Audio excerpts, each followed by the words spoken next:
UGC के नए नियमों को लेकर देश भर में सियासत और छात्र राजनीति तेज हो चुकी है। इसी बीच कांग्रेस के छात्र संगठन एनएसयूआई ने इन नियमों को लेकर अपना रुख साफ कर दिया है। एनएसयूआई ने जहां एक तरफ यूजीसी की ओर से जाति आधारित भेदभाव से निपटने के लिए उठाए गए कदमों का स्वागत किया, वहीं दूसरी ओर इन नियमों को लेकर कई अहम सवाल भी खड़े किए हैं। एनएसयूआई के राष्ट्रीय अध्यक्ष वरुण चौधरी ने सोशल मीडिया पर एक लंबा पोस्ट लिखकर यूजीसी की पहल पर प्रतिक्रिया दी। उन्होंने लिखा कि एनएसयूआई यूजीसी द्वारा जारी जाति आधारित भेदभाव पर रोक लगाने की पहल का समर्थन करती है, लेकिन इसके साथ ही कुछ जरूरी सुझाव और सवाल भी हैं, जिनका जवाब मिलना बेहद जरूरी है। वरुण चौधरी का कहना है कि अगर इन बिंदुओं पर गंभीरता से विचार नहीं किया गया तो ये समिति केवल कागजी औपचारिकता बनकर रह जाएगी।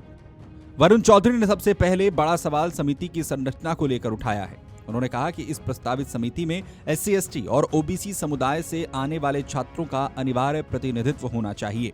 साथ ही एससी, एसटी और ओबीसी पृष्ठभूमि के शिक्षकों को भी इसी समिति में शामिल किया जाना जरूरी है, ताकि जमीनी हकीकत को सही तरीके से समझा जा सके।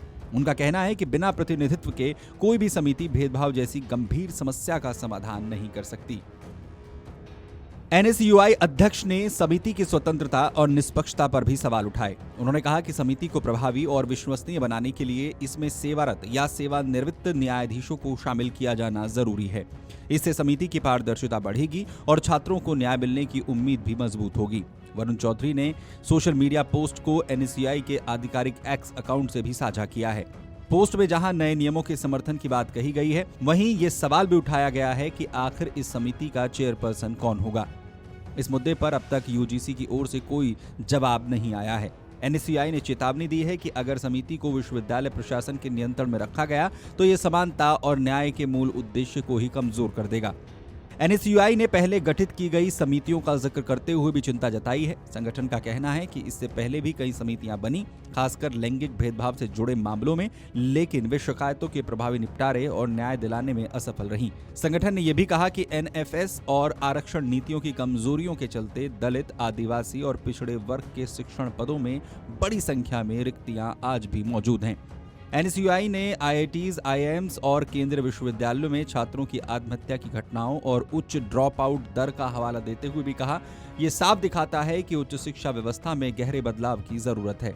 वहीं एनएसयूआई ने कहा है कि उच्च शिक्षा में मौजूद हर प्रकार के भेदभाव पर खुलकर और सामूहिक रूप से बात होनी चाहिए।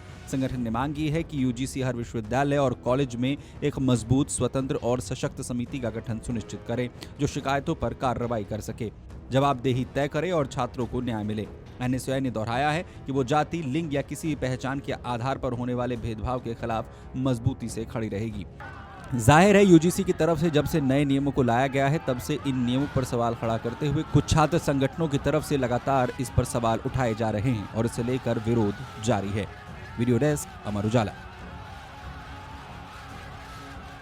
अगर आप ये वीडियो YouTube पर देख रहे हैं तो हमारे चैनल को सब्सक्राइब कर बेल आइकन दबाएं और Facebook पर देख रहे हैं तो हमारे पेज को लाइक करें।